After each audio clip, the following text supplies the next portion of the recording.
Un agradecimiento especial a los patrocinadores de estos videos: Shinark, Christoph55, Germán Aguas, Pablo Gómez, Cristian Paternina, Mauricio Martínez, Miguel Alvarado, Oscar Padilla, Federico Romero, Arturo Curiel, Ronald Colmenares, Francisco Domínguez, Osvaldo Núñez, Enzo Salazar, Charly Hernández, Fernando Santos, Dave Zipe, Manolo Casaus, Alberto Mesa, Agente Rivas, Bok Takovich, Seven, Enrique Vivas, Juan Manuel Cruz, Juan José Sánchez, Enrique Corona, Samuel Maldonado, Flores Alexis, Faldemur, Quito Caricaturas, Blackfire, Chris Underwater, Leo Javi, Naji Gaelum, Joel Carrillo, Robespierre, Matías Buono, Yuki Nagato, Agustín Reyes, así como también a todos los que dejan sus supergracias en los comentarios de los videos que han sido de su agrado. De igual manera, un gran agradecimiento a los superchats de Fernando Quirós, Hábitos Peligrosos, Manolo Casaus, Nanakase. Recuerda que si tú también quieres apoyar el canal de tu tío el Batsy, además de tu comentario y tu like, siempre puedes unirte a los miembros del canal desde 20 pesitos o bien hacer una aportación por medio de PayPal, el cual te dejaré en la descripción. Espero que disfrutes la siguiente narración.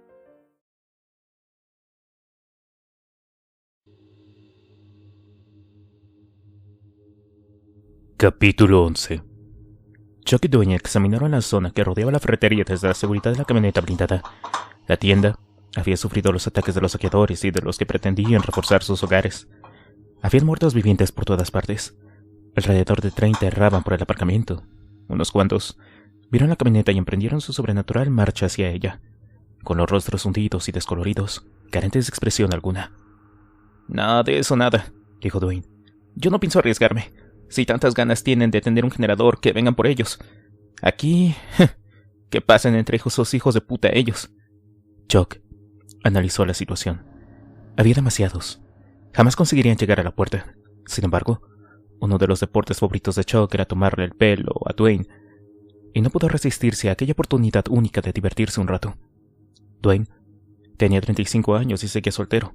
Jamás había tenido un empleo estable y huía de la responsabilidad, pero solía ofrecerse para ayudar siempre a la tarea propuesta, fuese más emocionante que difícil.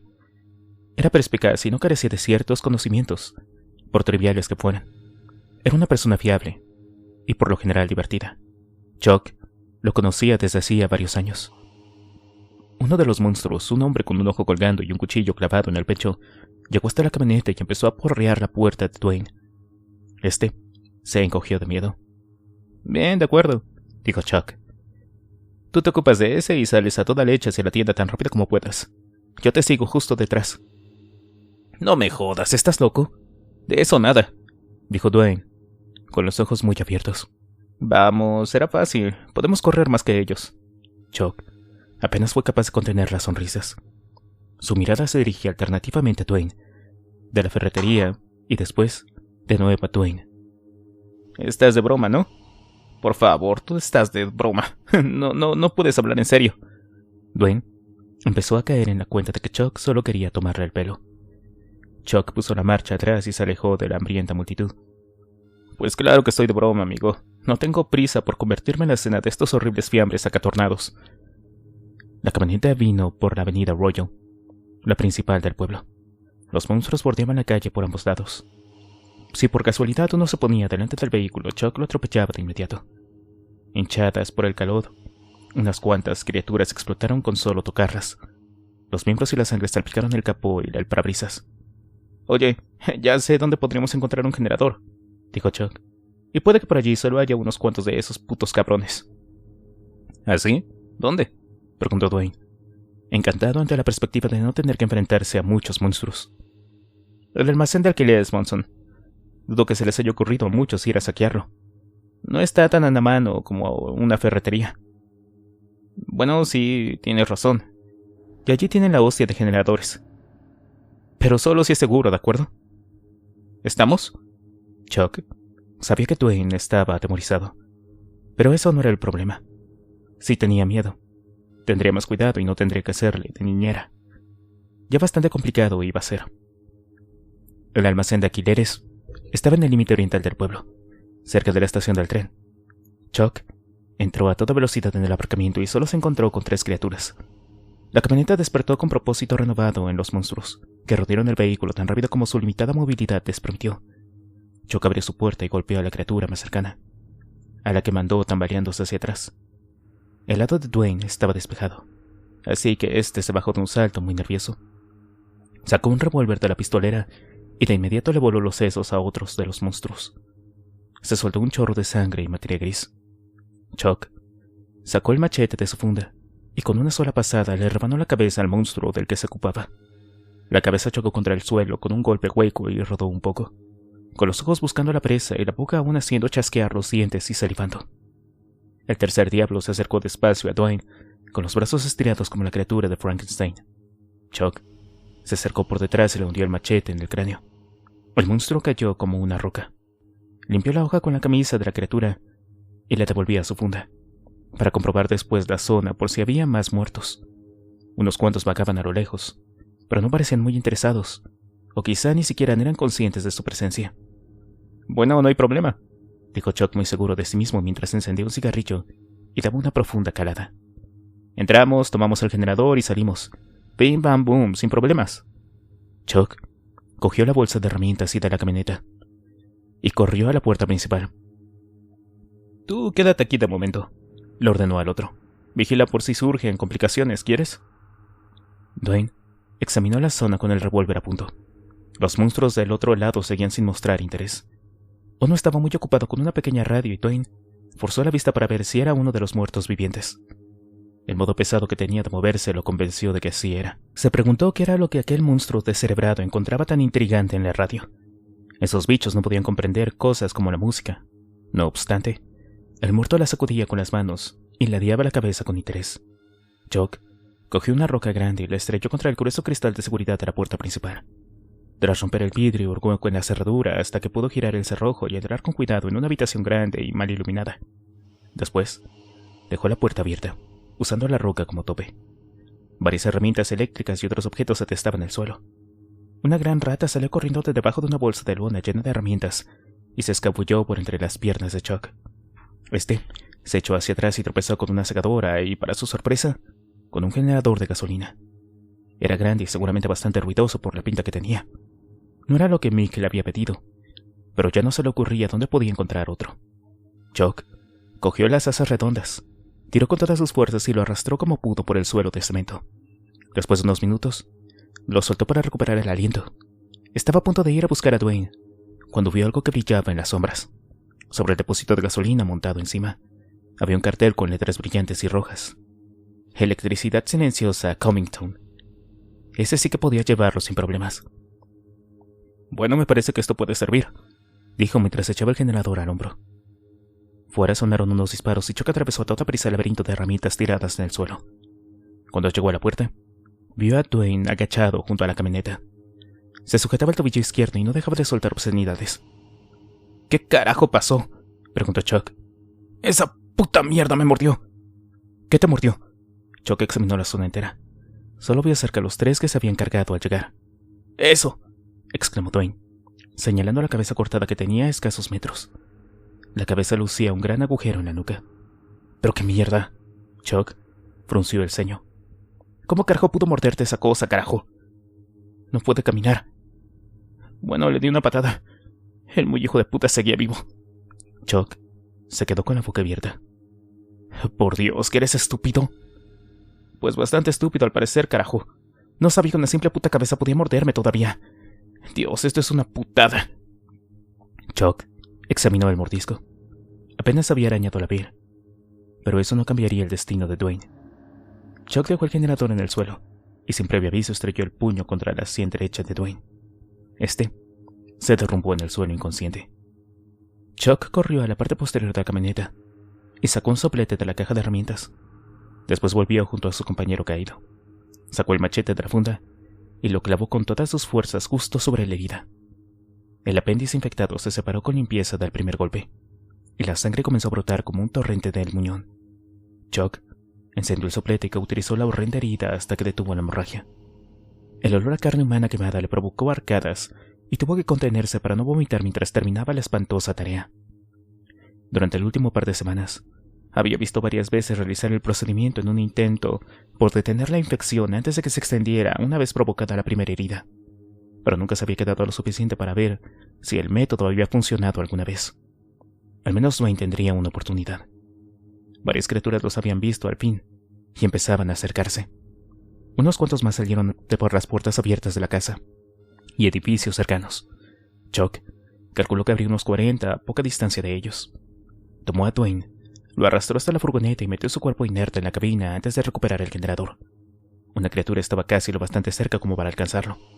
Chuck le dio una patada en pleno estómago y lo derribó antes de salir pitando con la camioneta. Dwayne no se había movido desde que le había dado el golpe en la cabeza, y Chuck esperaba no habérselo cargado al intentar salvarlo. De un modo u otro, tampoco importaba mucho. Si estabas muerto, simplemente ya estabas muerto. Capítulo 12.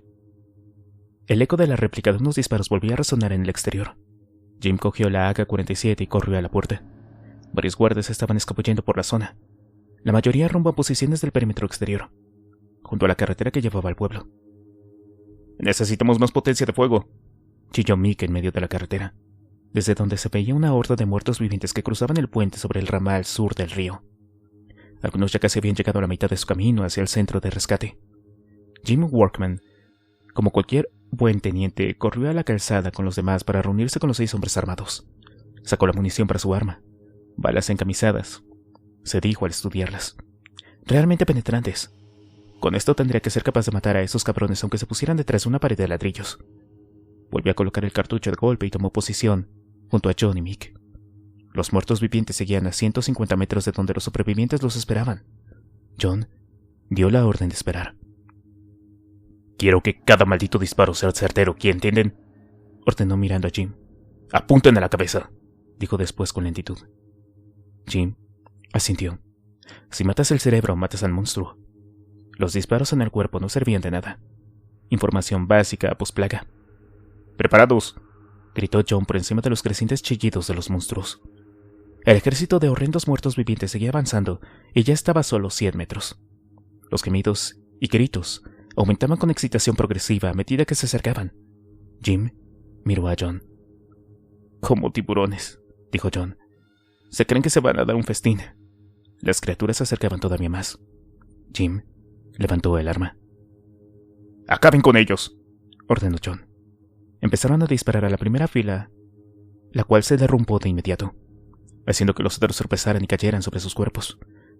Sucumbieron más, pero los siguientes mantuvieron el espíritu de la misión sin dejarse afectar por la matanza que se estaba produciendo a su alrededor.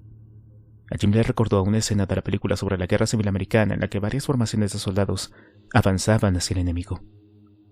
Iban cayendo fila tras fila, con la esperanza de que quedaran algunos para el combate cuerpo a cuerpo.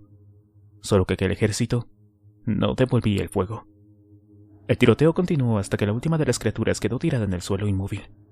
Un inmenso montón de cuerpos atestaba el puente. Los buitres dibujaban círculos en el cielo a la espera de poder darse un festín. «Va a ser una mierda», le dijo Mick a John. Después bajó el rifle. «Trae aquí el volquete y que alguien limpie eso. Que los lleven a la cantera y que los quemen». La camioneta de Chuck se detuvo con un chirrido de frenos cuando llegó el puente. «¡Carajo!», chilló al ver la masacre que tenía delante. Dwayne seguía inconsciente en el asiento, a su lado. Tenía que llevarlo al refugio antes de que se despertara y sintiera todo el dolor y el trauma por lo que había pasado. Chuck no estaba preparado para explicar por qué le había cortado el pie a Dwayne. ¿Y si no servía de nada?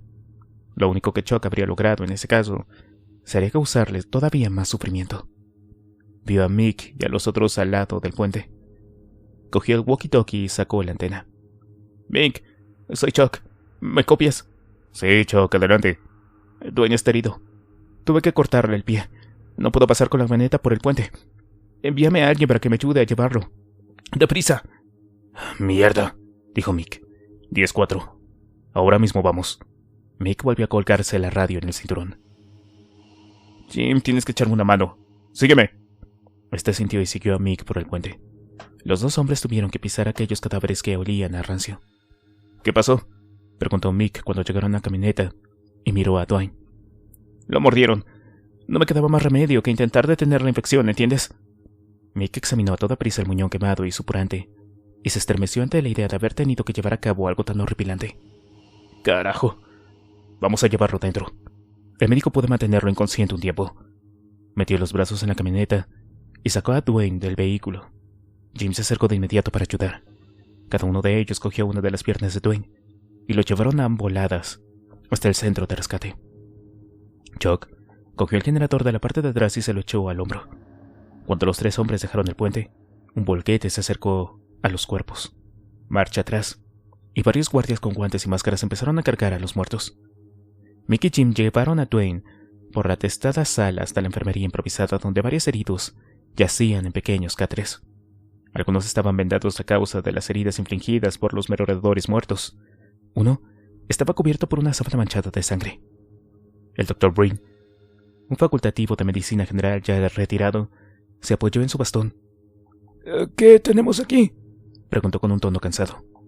Una mordedura. Chuck tuvo que cortarle el pie.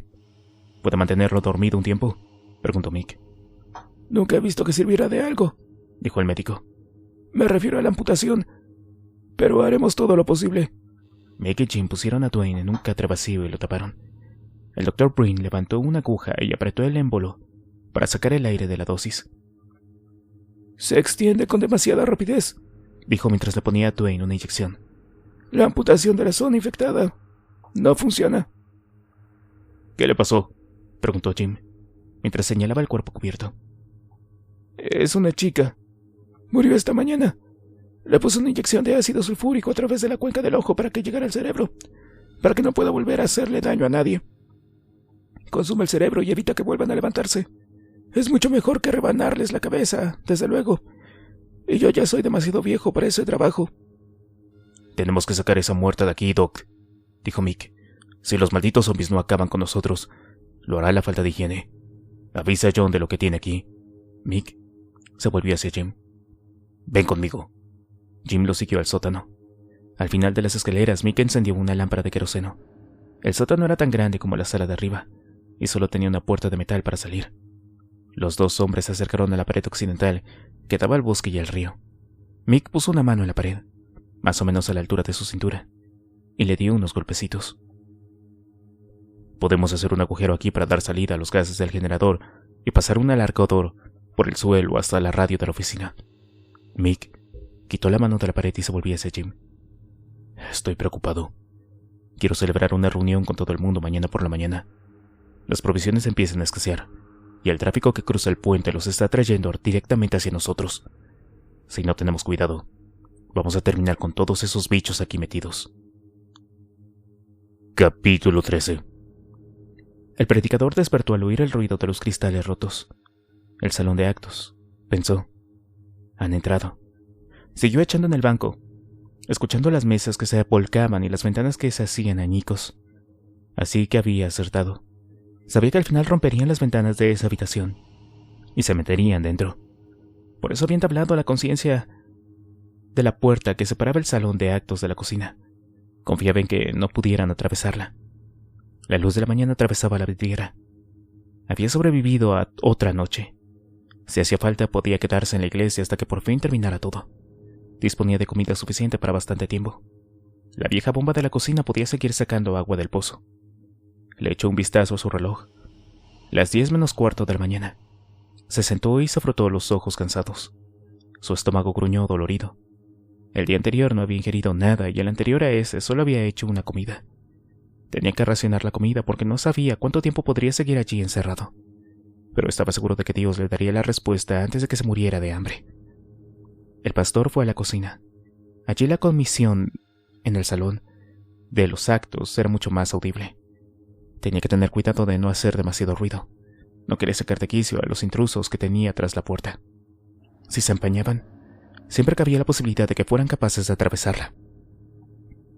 R.T. Peterson abrió la puerta de la despensa. Los estantes seguían llenos de la comida enlatada comprada por el picnic de la iglesia que nunca llegó a celebrarse. Debería haber sido la semana anterior, pero los últimos acontecimientos lo habían aplazado de forma permanente. Había suficiente para comer un mes entero, tal vez más. Si lo racionaba bien, podría aguantar el doble de tiempo. Cogió una lata de judías en salsa de tomate y la abrió haciendo el menor ruido posible. Después, cogió la jarra de agua de la mesa, regresó al santuario y se sentó a comer. Mientras tomaba aquellos sencillos alimentos, pensó en su situación. De momento estaba a salvo. Dios se había ocupado de eso. Lo estaba protegiendo, ocultándolo de su ira. ¿Por qué si no seguía vivo? «Dios me va a proteger», exclamó al tiempo que estrellaba la lata de judías contra el banco. Se levantó de un salto y corrió a la cocina. «¿Me oyen?», gritó a través de la puerta bloqueada del salón de actos. «No pueden hacer nada conmigo. El Señor tiene trabajo para mí. ¿Me oyen?». Las criaturas del salón de actos empezaron a porrear la puerta. El predicador se apartó poco a poco y cayó en una silla junto a la mesa. «Yo soy un elegido. Soy uno de los elegidos por Dios», dijo, y después se echó a llorar de rodillas. Capítulo 14. Amanda se arrodilló junto a Felicia. Ya yacía dormida. Respiraba con normalidad y su sueño no se había alterado a pesar de que en algún momento de la noche se le había sumado una nueva compañera de cama. Una niña pequeña y rubia dormía acurrucada contra Felicia, cuyo brazo la envolvía con gesto protector. La visión conmovió de forma inesperada a Amanda, que apartó un mechón de cabello clarísimo y sedoso del rostro de la pequeña. Aquella caricia desconocida disparó una alarma interna. La niña ahogó un grito y abrió los ojos de pronto aterrorizada. La repentina reacción sorprendió a Amanda, pero igual de sorprendente era el semblante de la niña, que parecía un fantasma. Era sin lugar a dudas la niña más increíblemente hermosa que Amanda había contemplado en su vida. Los impresionantes ojos azules de la pequeña eran hipnotizantes. El brusco movimiento de la niña contra ella llevó a Felicia a un estado semiconsciente. Abrazó a la niña de forma automática en un esfuerzo por consolarla al tiempo que intentaba apartar las telarañas mentales y calcular la posible amenaza tan rápido como su mente le permitiera. «¿Qué pasa?» «Nada», la tranquilizó Amanda. «Parece que tienes otra nueva amiga. Es hora de desayunar. Si quieres algo de comer, dormilonas, será mejor que se levante». Felicia apartó la manta y se sentó apoyada en la pared. La niña imitó sus acciones por punto a punto y miró por toda la sala. «¿Cómo te llamas, cariño?», preguntó Felicia. La niña levantó los ojos, miró a Felicia sin decir una palabra, y la joven sintió el conocido cosquilleo de siempre que comenzaba a vibrar bajo su piel. La pequeña levantó la mano para tocar el rostro de Felicia, y la caricia irradió una descarga casi eléctrica. Felicia lo comparó a lo que se siente cuando una toca la pila con la lengua para comprobar la carga. Felicia le devolvió el gesto, y entre ellas se produjo un momento silencioso y profundo. Con aquel gesto sus dos almas se habían vinculado de una forma profunda e inexplicable. Felicia sabía que toda su vida acababa de cambiar. Por alguna razón, había estado predestinada a sobrevivir a aquella espeluznante situación para llegar a ese lugar. Específicamente a esa niña. Amanda presenció el asombro, intercambio, que tuvo lugar entre las dos. Era algo extraño e inquietante, como si hubiera una cantidad ingente de diálogo tácito sucediéndose entre aquellas dos hadas humanas. A Amanda se le puso la punta del vello de la nuca mientras observaba la silenciosa comunicación. Todo el mundo se había puesto a la cola para recibir su ración de comida para el desayuno. La mayor parte todavía estaba traumatizada por el insondable giro que habían tomado lo que en otro tiempo habían sido sus rutinas en la vida cotidiana. Engullían con avidez las escasas raciones, y los buenos modales no entraban en la ecuación. A Felicia le recordaban el frenesí por comer de los monstruos que había visto mientras huía. Sus compañeros de encierro se atiborraban sin expresión alguna en los rostros, casi como si ellos también estuvieran en trance. «¿Qué están comiendo?», preguntó Felicia, pensando que ojalá pudieran hacer desaparecer esa imagen. «Parece avena», dijo Amanda. «Odio la avena. Mamá me la dio hasta hartarme cuando era pequeña». «¿Y qué hay de ti, Isabel?», le preguntó a su nueva pupila. «¿Quieres un poco de avena?». La niña respondió con una mirada muy poco entusiasmada al tiempo que arrugaba la nariz con una expresión de asco. «Bueno», Amanda sonrió con tristeza. Pues parece que es el especial del día y el único plato del menú. Felicia volvió a acordarse de su madre y su familia. No estaban allí, así que debían de haber llegado a algún otro sitio seguro. Quizá en las montañas de Virginia Occidental. No quería pensar en la posibilidad de que estuvieran muertos. La muerte ya no significaba paz eterna. Se había convertido en el lugar donde vivían los demonios. Felicia e Isabel siguieron a Amanda hasta la larga cola de personas que esperaban un poco de alimento. A cada persona se les servía una pequeña ración de simple avena. La mayor parte comía su parte sin ayuda de cubiertos. Cogían la ración con 2 dedos y lamían hasta el último bocado del plato. Los 3 esperaron con paciencia su ración. ¿La conoces?, preguntó Amanda señalando con un gesto a Isabel. En cierto modo. Las dos somos los que mi abuela llamaban almas viejas, aunque antes de esta mañana no la había visto jamás. Nos conocemos a un nivel mucho más profundo. Entonces, ¿cómo sabes que se llama Isabel? Porque era el nombre de mi abuela, respondió Felicia como si fuera lo más sencillo del mundo. Amanda frunció el ceño. Su nueva amiga la desconcertaba. Era una chica única y extraña. Cuando Dwayne empezó a agitarse, sufrir alucinaciones y hablar con personas que solo él podía ver, el Dr. Breen le dio otra dosis de morfina. Dwayne estaba muy pálido y tenía círculos oscuros bajo los ojos. La infección estaba avanzando. Entró Mick y se acercó al Dr. Breen. ¿Cómo está, Doc? No, muy bien. No creo que vaya a salir de esta. ¿Cuánto tiempo le queda? El Dr. Breen puso la mano en la frente de Dwayne. Hoy. Tal vez. Está ardiendo. No hay nada que pueda hacer salvo aliviar el dolor y ponerlo cómodo. La enfermedad que transmiten esas cosas no se parece a nada de que haya visto jamás. Quizá nunca se encuentre una respuesta. Carajo, ni siquiera somos capaces de curar un puñetero resfriado, así que no creo que vayamos a encontrar rápida y fácilmente una solución para esto. Dwayne levantó de repente la mano y cogió el brazo de Mick, al que asustó. Necesito un vaso de agua. Tengo mucha sed. Mick asintió y miró al Dr. Breen, que llevó un vaso de agua tibia a los labios resecos de Dwayne. Mick quería consolar a Dwayne, pero lo superaba la impotencia que le hacía sentir la situación. Ver a personas que habían llegado a conocer profundamente morir de forma lenta y dolorosa era desgarrador. No soportaba presenciarlo durante demasiado tiempo. «Aguanta ahí, Dewey», fue todo lo que pudo decir antes de volver a la oficina. Jim, Chuck y John lo esperaban cuando entró en la oficina. Como jefe del cuerpo de bomberos estaba acostumbrado a las reuniones con los voluntarios, pero en esa situación estaba fuera de su elemento. ¿Quién no lo estaría en medio de esa pesadilla viviente? Apagar un fuego no se parecía en nada a erradicar un ejército de muertos vivientes. «Llegas tarde, ¿eh?», bromeó Chuck. 10 minutos de retraso. Sus chistes eran una forma de ocultar sus verdaderos sentimientos. No podía evitar sentirse culpable por lo que ocurrió con Dwayne. La plaga estaba acabando con sus amigos, uno por uno. Hasta ese momento había creído que los dos, juntos, eran invencibles. El repentino giro de los acontecimientos había alterado su forma de pensar. «De verdad lo lamento, Chuck». «Voy a tener que pedir un aumento de sueldo», dijo el otro intentando relajar el ambiente. «Muy bien. Te doblaré lo que cobras ahora. Y apaga ese maldito cigarro. De verdad me molesta», gruñó Mick, mientras daba manotazos en el aire lleno de humo. Chuck frunció el ceño y aplastó el cigarro contra el suelo del zapato. «Tenemos problemas», dijo Mick al sentarse tras el escritorio. «Si no hacemos algo, van a terminar invadiéndonos. Necesito que me den ideas para hacer de este un sitio más seguro».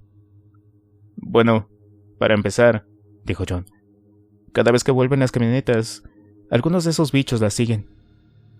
Creo que vamos a tener que empezar a regresar al refugio saliendo de la ruta 66 y volviendo por allí. De ese modo los monstruos no verán el tráfico que llega al pueblo y no lo seguirán». «Bien, esa es una buena idea», dijo Mick. «Yo también lo había pensado. Pero la 66 está despejada. ¿Podemos pasar por allí?» «Sí, está despejada. Por lo menos por esa zona. Ayer pasé». «Muy bien. De ahora en adelante todo el mundo vuelve al refugio por la 66. Corran la voz entre los que tengan que saberlo. Todas las tiendas del pueblo están vacías. Las han limpiado a conciencia. Tenemos que buscar otro sitio donde encontrar víveres. Todas las grandes cadenas de alimentación ahora están vacías. Y los pequeños autoservicios tampoco tendrán la cantidad necesaria aunque no los hubieran saqueado. Mick había comprendido de inmediato que iba a ser un problema. «Las escuelas», dijo Jim. Se había dado cuenta de repente de dónde podía encontrar una gran abundancia de comida. «Las escuelas del pueblo tendrían comida suficiente para alimentar a mis niños durante una semana. Si lo racionamos bien, debería durarnos varios meses». «Bien pensado, Jim. Las escuelas estarán bien surtidas, aunque esto empezó solo faltando unos días para que comenzara el curso. No será fácil entrar y conseguir las provisiones antes de que los zombies nos superen en número, pero posiblemente es el único sitio que quede en la zona para conseguir lo que necesitamos». «Hay una cosa más», dijo Jim con tono inquieto. «Ayer casi nos rodeó una horda que venía del pueblo. No podemos dejar que nos acorralen. Hay que buscar una solución. Eso tiene que tener prioridad sobre todo lo demás, ¿no?» «Sí, tienes razón. No podemos dejar que nos cierren el paso». «¿Alguna sugerencia?», preguntó Mick. «La escuela tiene autobuses de sobra», volvió a comentar Jim. «¿Por qué no cogemos unos cuantos y los dejamos junto a la puerta del sótano? Podemos evacuar a todo el mundo con ellos en caso de emergencia y trasladarlos a una ubicación nueva, tal vez segura, con suerte». Mick aprobó la idea con un asentimiento.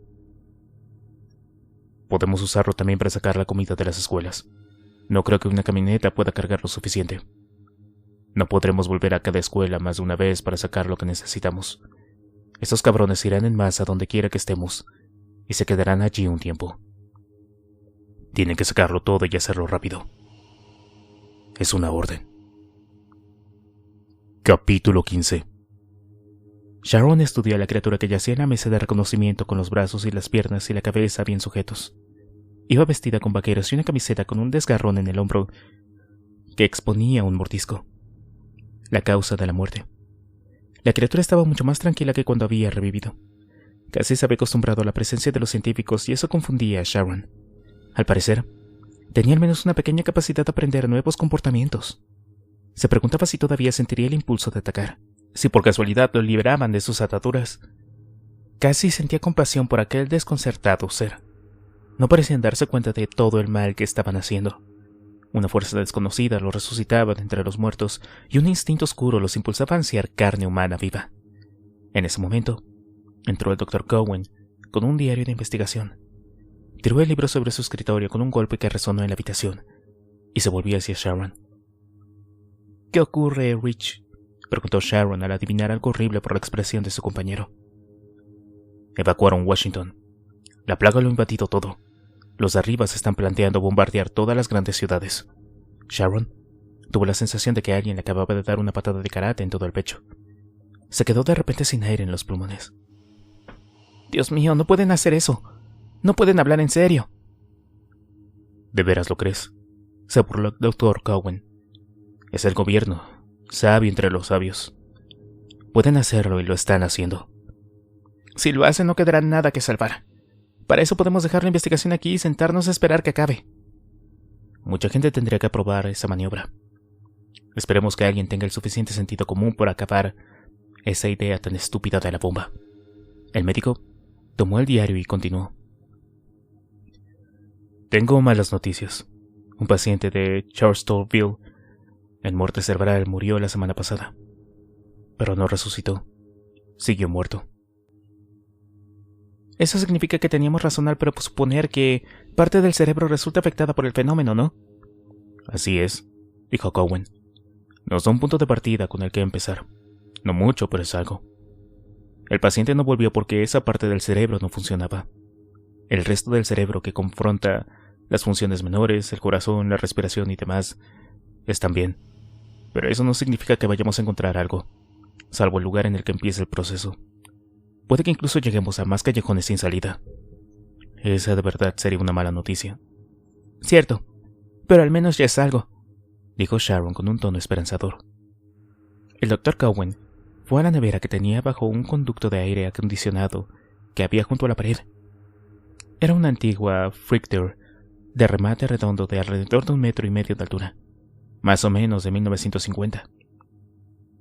Llevaba en el complejo desde principios de los años 60. El médico tiró de la manija y la puerta se abrió. Dentro había varias muestras de sangre de los muertos vivientes con etiquetas que indicaban el peligro biológico y la fecha en la que se había extraído la muestra. Cowen cogió una Coca-Cola Light del estante inferior y la abrió. Se bebió la mitad de la lata antes de ponerla ante sus ojos y estudiar el recipiente. ¿Quieres un poco?, preguntó y estiró el brazo con la lata. No soy mucho de refrescos. Demasiado dulces. Está bien, pero puede que sea tu última oportunidad, a menos que podamos adiestrar a estos reanimados para que trabajen en una fábrica, dijo. A Sharon no le gustaban los refrescos y desde luego no pensaba tomar ninguno que se guardara tan cerca de la muestra de sangre de aquellas cosas. El Dr. Cowen se terminó el resto de la bebida, de un gran trago. Aplastó la lata de aluminio y la tiró en una papelera cercana. Con un eructo y un guiño recuperó sus notas de la mesa y se acomodó delante del ordenador, igual que una gallina en su gallinero. Voy a introducir esta información nueva en el programa, a ver qué respuesta me da, si es que tiene alguna. Yo voy a comer algo, dijo Sharon y se dio la vuelta hacia la puerta. ¿Quieres venir antes de ponerte en eso? No te preocupes. Iré más tarde, dijo el médico, que ya se había puesto a teclear. Tú ve empezando.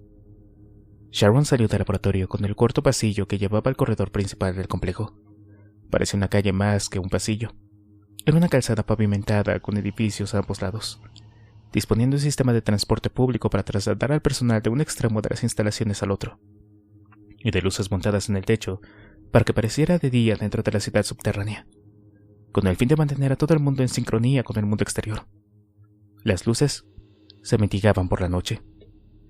Cuando Sharon atravesó la puerta doble de cristal de la cafetería eran las 12 y la sala estaba bastante llena. Se hizo con una bandeja de la pila que había al comienzo del buffet. Cogió un cuchillo y un tenedor con un bote, y después lo deslizó todo por la cinta que había delante del poco apetitoso surtido de comida. Escogió jamón con composta de manzana de la selección de platos disponibles. Buscó un sitio de una mesa vacía y empezó a comer. ¿Me permite sentarme? Hilbert Brownlow sostenía una bandeja de comida y la observaba desde su altura. Siempre encontraba la manera de acercarse sigilosamente a Sharon cuando ésta menos lo esperaba. Bueno, ¿por qué no?, dijo. Quizá la presencia de aquel hombre terminara con su apetito de una vez por todas, y así podría ahorrarse la insípida comida. Brownlow se sentó frente a ella y desplegó una servilleta en su regazo. «Bueno, ¿algún descubrimiento nuevo?», preguntó mientras cogía con el tenedor un bocado de puré de patatas instantáneo con salsa de sobre. «Solo uno», dijo la científica, que prefirió dedicarse a jugar con la comida para no establecer contacto visual. «Pero no es nada con la que haya algún tipo de emoción de felicidad, ¿sabes? Al menos no todavía». «No le caigo bien, ¿verdad, doctora?». «No me gusta el modo en que usted y los suyos han llevado estas situaciones, todo».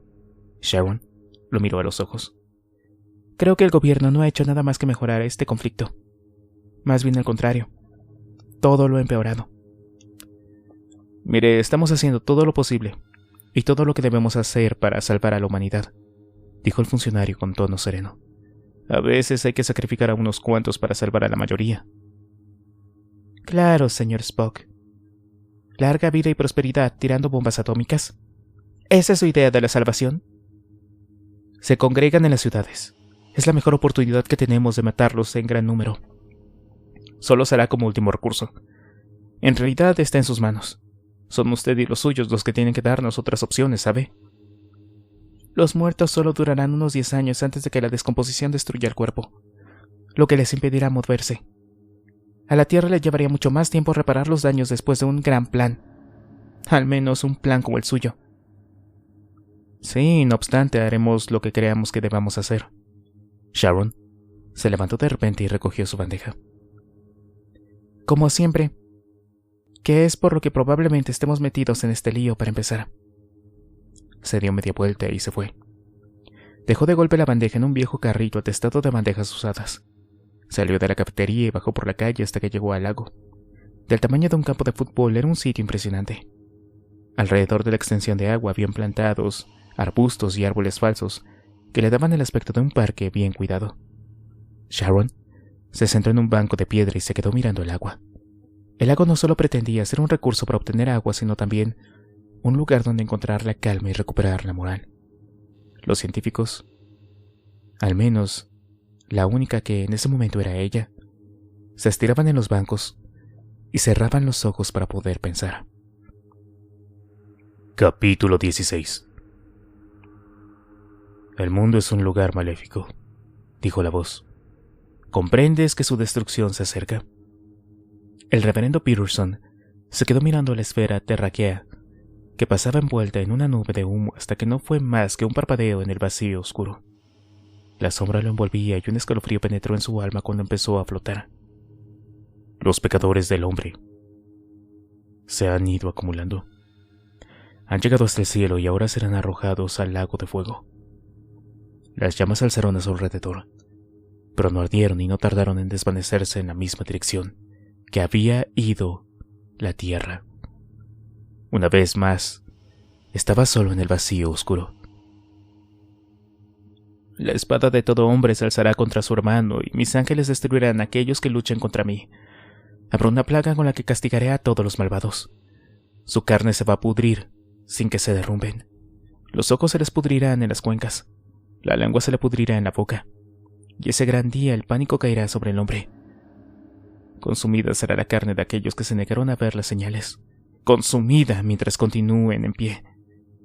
Se disipó la oscuridad y vio un gran trono y a Dios sentado en él.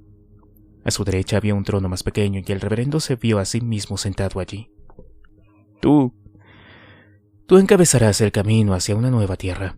Como parte de mi personal, disolverás a los indignos. Comenzarás tu búsqueda cuando recibas la señal. La voz se desvaneció y el pastor abrió los ojos al cielo catedrático del santuario. En el salón de actos, los muertos continuaban su ataque incesante contra la puerta bloqueada. El pastor se levantó con una fuerza nueva. Para él había sido algo más que un sueño. No cabía duda de que había hallado el favor de Dios. Había llegado el día del juicio final y él había sido considerado digno de la posición que creía merecer. Dios se lo había dicho en el sueño. No era ese pecador inútil, tal como su padre lo había convencido de niño. Se estremecía y apretaba los dientes siempre que volvía a él los recuerdos amargos de su niñez. Siempre hacía todo lo posible por abandonarlos en el rincón más alejado de su mente. Ojos que no ven, corazón que no siente, como si nunca hubieran existido. De nuevo se imaginó la visión de su padre en el ataúd, arañando la tapa. El impulso incontrolable y frustrado, juzgado y sentenciado.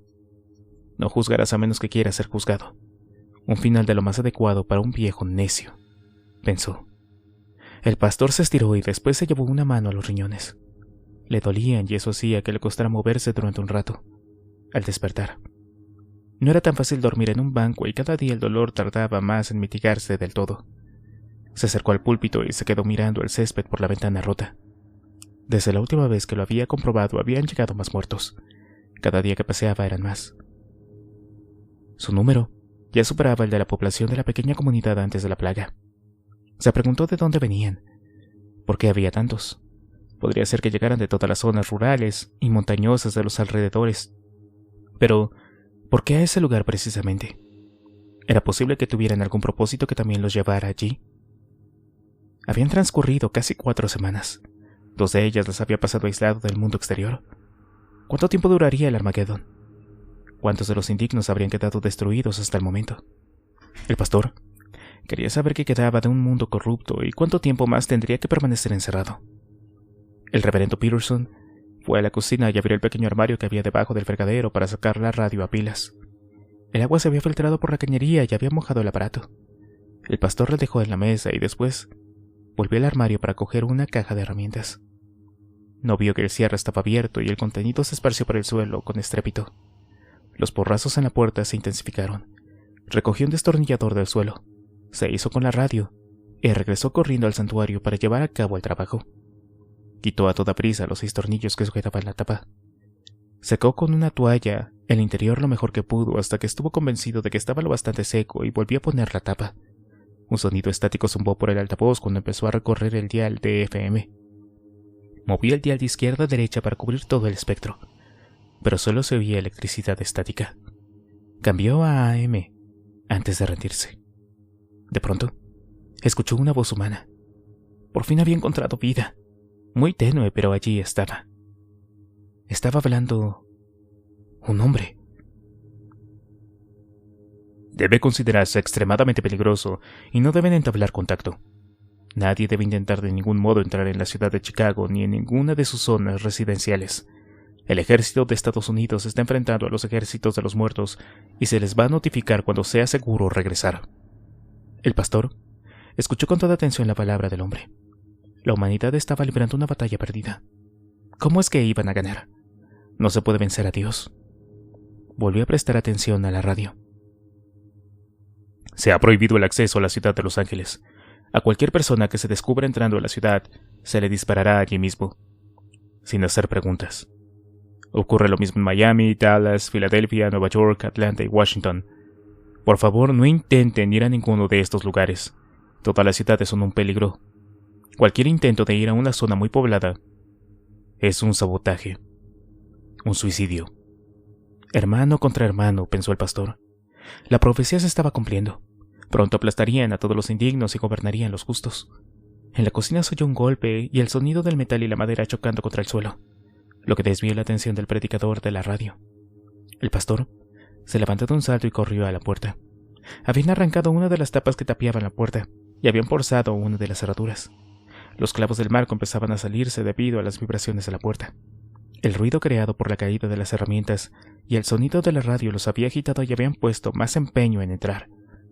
Peterson se apoyó en la puerta, en un vano intento de impedir la entrada de los intrusos. Saltaron varios clavos más. La puerta iba a ser derribada.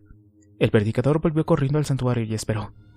En unos pocos minutos la puerta se abrió de golpe y las retorcidas figuras entraron tambaleándose. El pastor se dirigió al púlpito y la ventana rota. Los cadáveres vivientes lo rodearon y fueron formando poco a poco un apretado círculo. El pastor miró por la ventana del césped. Había una criatura afuera. No le quedaba más remedio que arriesgarse. Aterrizó encima del monstruo, que se derrumbó bajo su peso. Había frenado la caída del predicador, pero se retorció bajo él, ileso. Peterson rodó a toda prisa para alejarse del demonio y se levantó. Llegaban más por todas partes. Este debe de ser la señal, pensó. Por eso habían tantas de aquellas criaturas en la pequeña comunidad, para obligarlo a abandonar la aislada iglesia. Dios tenía planes para él en otra parte. El predicador empezó a hincharse de orgullo de repente. Lleno de seguridad, pero con mucha cautela, se alejó de la iglesia para comenzar la misión que tenía por delante. Dios, sin ninguna duda, le mostraría el camino que debía seguir. Capítulo 17. Las 3 camionetas que utilizaban para la salida de rescate y aprovisionamiento estaban aparcadas delante del refugio. John estaba echado en el asiento de la camioneta de Jim, trabajando bajo el salpicadero, mientras Jim y Chuck miraban. Habían soltado unos barrotes en las ventanillas de cada camioneta, incluyendo la de Jim. Mick se acercó a los 3 hombres. ¿Están todas las radios instaladas y en funcionamiento, John? Sí, ya está todo terminado, respondió John al salir de debajo del salpicadero. Funcionan todas las radios. La emisora también está instalada y en funcionamiento. Estamos listos para irnos. Bien. ¿Todo el mundo sabe lo que tiene que hacer? Lo sabemos, dijo Jim. Y tendremos cuidado. No te preocupes. Nadie va a correr riesgos innecesarios. Entrar y salir, ¿de acuerdo? Nada de arriesgarse tontamente, dijo Mick, que tenía la mirada fija en Chuck, con toda la intención. Este se encogió de hombros. Fue a una de las camionetas y se colocó su habitual arsenal encima. Jim comprobó sus propias armas y se metió en la furgoneta con John, que iba en el otro asiento. Chuck le hizo un gesto a George Henry, un hombre bajo y fornido de pocas palabras que había demostrado gran sangre fría en situaciones de crisis. Acababa de dejar el turno de guardia tras llegar su relevo y se unió a Chuck para el viaje. Adelante, Cazamonstruos 1. ¿Me recibes? La voz de Chuck se oyó por el micro de la camioneta de Jim. Jim puso los ojos en blanco y cogió el micro para responder. La actitud despreocupada de Chuck no molestaba a Jim tanto como a Mick. Quizá fuera la forma que tenía Chuck de conservar la cordura en el día a día. 10-4, alto y claro. Tú ve delante, yo te sigo. Las dos furgonetas salieron del aparcamiento y se dirigieron al pueblo. Vieron diablos desfigurados vagando por calles y jardines cuando se dirigieron a la oficina de la junta escolar, donde se guardaban los autobuses. Jim hacía todo lo que podía para esquivar a las criaturas, que hacían torpes intentos de atrapar los vehículos en movimiento. Chuck, por su parte, viraba hacia ellas y golpeaba todas las que podía. Impactos que resultaban suficientes para mandarlas por los aires, en un cómico despliegue de brazos y piernas que se agitaban. «Oye, tranquilízate un poco, ¿sí, Chuck?», le dijo John por la radio. «Vas a dejarlos tirados por toda la carretera y tenemos que volver por aquí mismo». Chuck se encogió de hombros. Varias filas de autobuses escolares ocupaban el aparcamiento alrededor del edificio. Se detuvieron junto a unos cuantos aparcados en la parte de atrás, para que no los vieran. Jim cogió una bolsa de herramientas del asiento y se dirigió al autobús más cercano. El resto tomó posiciones alrededor del aparcamiento para asegurar la zona. Jim se arrastró bajo el salpicadero del autobús escolar y manipuló los cables correspondientes para arrancarlo sin llave. A 5 metros de él, a medio camino del final del autobús, un par de manos grises y enmohecidas se agarraron al respaldo de un asiento y apareció una cara medio devorada. El monstruo empezó a subir sin ruido por el pasillo, y Jim no era consciente del peligro que se cernía sobre él. Al acercarse a su presa, la criatura se dio cuenta de que tenía la satisfacción del alcance de la mano y empezó a babear y gemir al tiempo que aceleraba el paso arrastrando los pies con torpeza. Con la confianza de saber que tenía un equipo de primera protegiendo el perímetro, Jim no oyó los pasos reptantes del cadáver hasta que sintió un tirón en los vaqueros. Intentó apartar la pierna, pero la criatura se aferró a él y bajó la cabeza para morderlo. Abrió la boca, la cerró sobre la pernera de Jim y arrancó un trozo de la tela fina y gastada del pantalón. Jim usó la otra pierna para darle un golpe demoledor a la criatura en la frente. El monstruo cayó hacia atrás, aterrizó en el pasillo y se quedó inmóvil. Jim había matado a la criatura de una sola patada. John oyó el alboroto y llegó con una rapidez sorprendente en su ayuda. «¿Estás bien?» Jim se subió la pernera del pantalón hasta la rodilla y examinó la zona. «Sí, creo que sí. Me mordió los Levi's. Nada más». John vio el cadáver tirado e inmóvil en medio del pasillo y se dio cuenta de que Jim lo había matado sin usar pistola ni instrumento alguno. «Hijo de... eres un cabrón con suerte». Jim asintió y volvió al trabajo que tenía entre manos. John sacó el cuerpo del autobús por los pies, con la cabeza rebotando en cada escalón. «¿Todo listo?», preguntó John al entrar al autobús, limpiándose las manos en la camisa. «Sí. Díseles a los que están del otro lado que entren ya, y salgamos de aquí de una vez». John se dirigió a reunir al resto del grupo, y Jim se quedó mirando al monstruo tirado en el asfalto. «Tuve suerte», pensó. «Llevo toda la vida teniendo cuidado y pensando bien las cosas, para que ese bicho se las arreglara para acercarse sin que lo oyera. Ahora mismo podría estar vendándome una herida y condenado a ser yo también uno de esos malditos. Tendré que procurar tener más cuidado todavía». Una vez todos juntos, se decidió que Jim llevaría el autobús a la escuela para recoger la comida.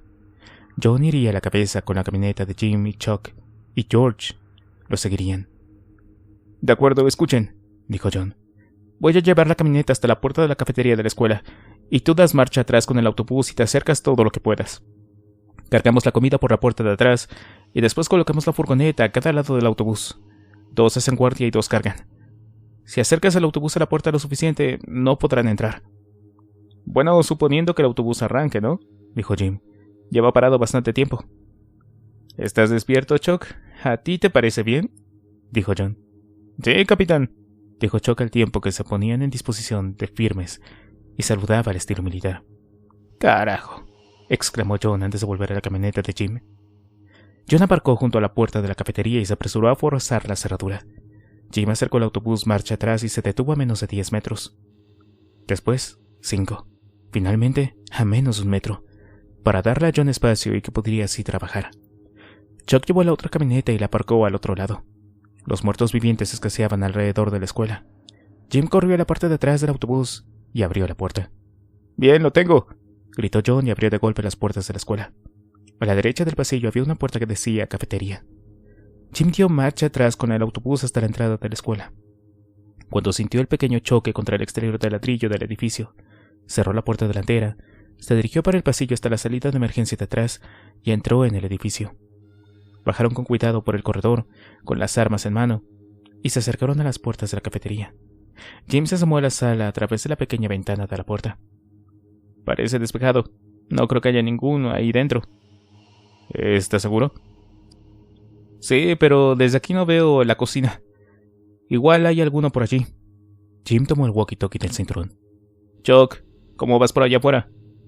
Pues no tiene mala pinta. Hay unos cuantos que vienen hacia aquí, pero no voy a disparar hasta que no me quede más remedio. No te preocupes si oyes disparos.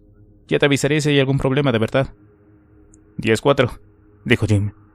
Después volvió a colgarse la radio del cinturón. Bien, ¿están listos? Pues yo tengo hambre, dijo John, y abrió la puerta de una patada. Entraron en la sala con las armas en ristre, como 2 agentes del FBI en una redada antidrogas. De momento, viento en popa, dijo Jim, que atravesó a toda velocidad la cafetería hasta la puerta de la cocina. La puerta de la sala era maciza, sin cristales que permitieran ver el interior. Podía estar esperándolos una horda de monstruos hambrientos al otro lado. Jim contó hasta 3 con los dedos, y entraron en tromba. La puerta se abrió de golpe, y los 2 hombres se quedaron quietos un momento, con las armas listas para disparar en cualquiera cosa que se moviera. Sin embargo, la cocina estaba vacía, aunque un hedor asqueroso llegaba de la habitación. Era el olor de cadáveres putrefactos. El mismo olor a muerte.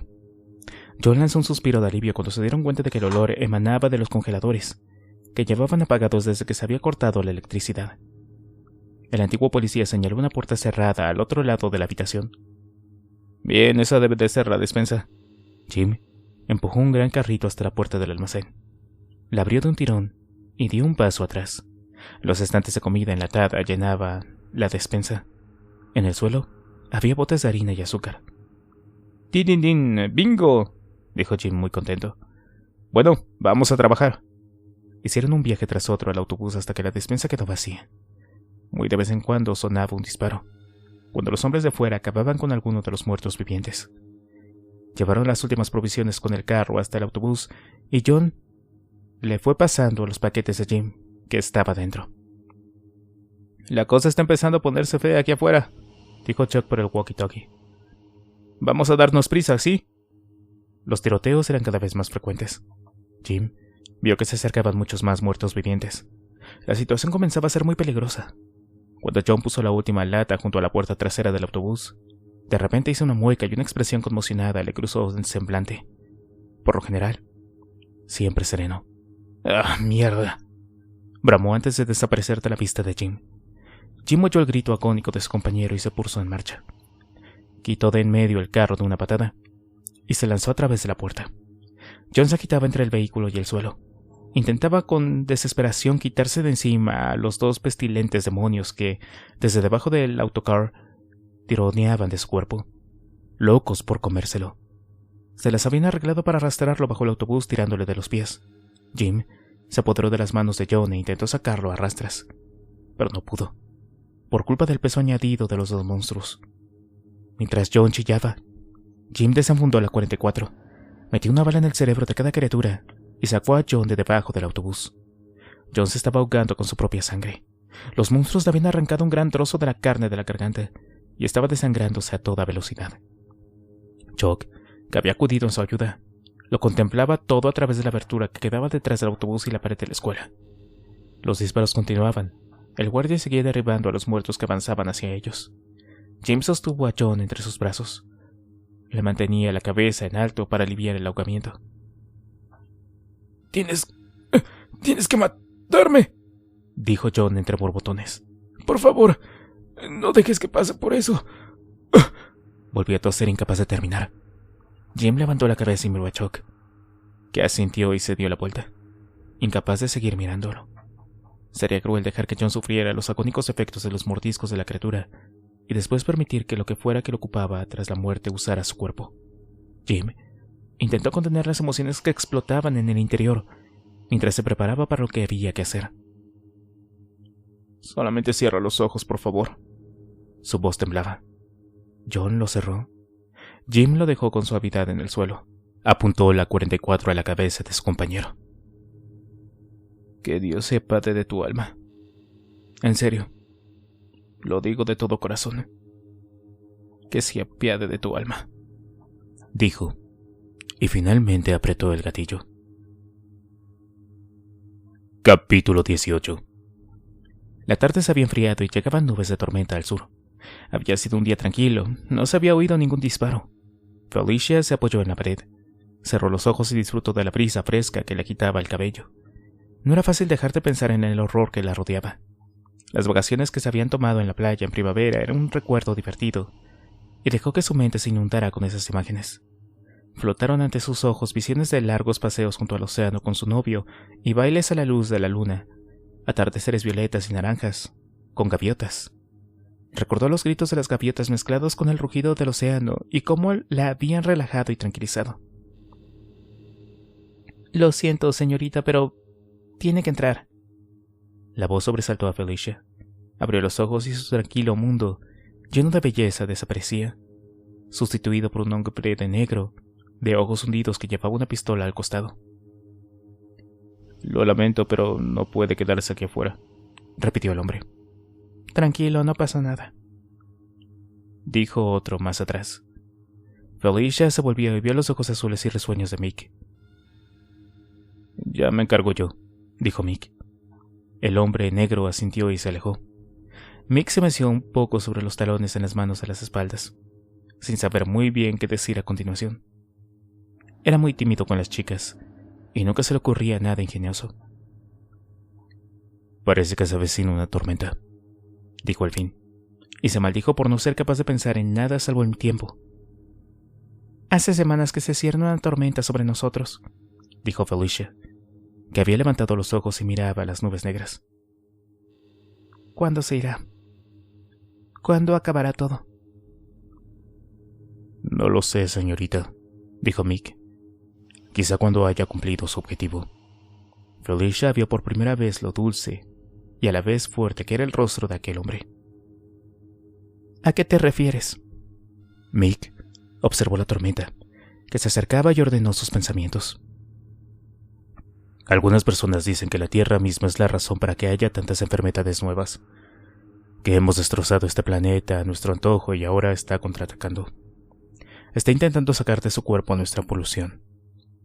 El único problema es que seguimos luchando contra la cura. Quizá este sea un último y desesperado esfuerzo por salvarse, por deshacerse de la mayor parte de nosotros y empezar otra vez. La teoría tiene un nombre, pero si soy sincero, no recuerdo cuál es. Se le conoce como la venganza de Gaia. ¿De verdad crees eso? A mí me parece tan lógico como cualquier otra cosa que se haya dicho hasta ahora. La verdad es que nadie lo sabe con certeza. Dudo que alguien lo llegue a saber jamás. Felicia se acercó al borde del porche y bajó la cabeza. No podía quitarse a su familia de la cabeza. No los había visto ni había sabido nada de ellos desde hacía varias semanas, y la preocupación por su seguridad la estaba consumiendo.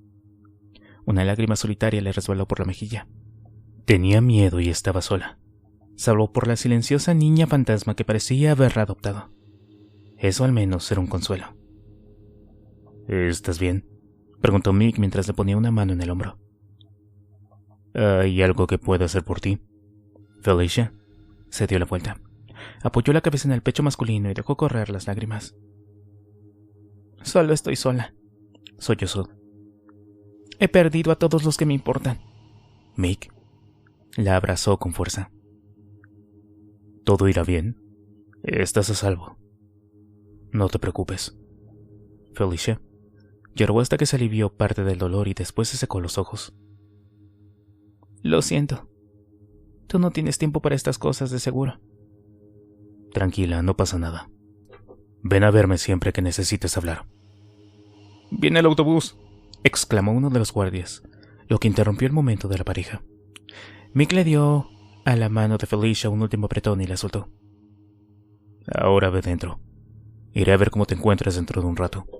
Felicia se dio la vuelta para entrar, pero aquel antiguo cosquilleo que nada bueno auguraba le trepó de repente por la columna. Mick la vio detenerse y vacilar, y estiró una mano para sujetarla. «Oye, ¿estás bien?», preguntó. Cuando Felicia no respondió, la hizo volverse con suavidad, cogiéndola por los hombros, y se asustó al ver el semblante lúgubre de la chica. «Felicia, ¿qué pasa?» La joven tembló bajo las manos de Mick, y lo miró sin verlo. Había cerrado los ojos y Mick creyó que se iba a desmayar allí mismo. Pero Felicia se quedó delante de él, rígida como una piedra. «Felicia, por favor», le rogó. «Di algo». Felicia abrió los ojos. «Mick, no». Jim paró el autobús, tiró de la palanca para abrir la puerta y salió. Mick y John eran buenos amigos. No le entusiasmaba la idea de ser él quien le llevara tan malas noticias. Mick se volvió hacia el autobús cuando Jim salió. «¿Dónde está John?», preguntó. Felicia permaneció junto a Mick, con la mano apoyada en la espalda del hombre. «No se pudo hacer nada, Mick. Lo lamento». Mick se quedó callado unos segundos. La mano de Felicia parecía sujetarlo y después respiró hondo. «¿Qué fue lo que pasó?». «Se nos colaron algunos. Lo desgarraron bastante. Me lo he traído, Mick. Está en el autobús». Mick se acercó a la parte de atrás del autobús y estiró el brazo para abrir la puerta. Pero Jim la sujetó con una mano. «Oye, no tienes que hacer esto. ¿Estás seguro de que quieres verlo?». «Estoy seguro». Dentro, Mick se quedó mirando el cuerpo ensangrentado y mutilado de John. Después, se dio la vuelta. «¿Tú le disparaste?».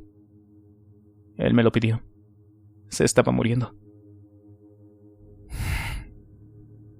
«Es lo que habría hecho yo», dijo Mick. Después dudó y se sumió en un breve silencio. «Quiero que lo quememos separado de los demás. Me ocuparé de ello yo mismo». «¿Tenía familia?», preguntó Jim. «No. Desaparecieron todos como el resto. Yo era el único amigo de verdad que le quedaba aquí. Lo conozco casi desde siempre. Era un buen hombre. Un buen amigo». Jim ayudó a Mick a llevar el cuerpo de John a la camioneta que lo acercaría a la zona de incineración. Después se quedó con Chuck para dejarle a Mick un poco de intimidad. Felicia se volvió para seguir a Jim, pero Mick estiró el brazo y la atrajo con suavidad hacia él. La joven le deslizó el brazo por la cintura, consciente del dolor que se iba acumulando en el interior del hombre. El cielo se fue oscureciendo. Los árboles no tardaron en doblarse por la fuerza de un viento septentrional que soplaba con fuerza. Jim observó a Mick, que se alzaba sobre su amigo caído. La tormenta inminente y los destellos lejanos de los rayos contemplaban aquel retraso de desaparición y oscuridad, así también como el de desesperación. Mick y Felicia se aferraron el uno al otro bajo el aullido del viento, un presagio de la verdadera tormenta que todos sabían que se acercaba. Se asemejaban a una pintura, un momento de angustia y esperanza suspendido en el tiempo.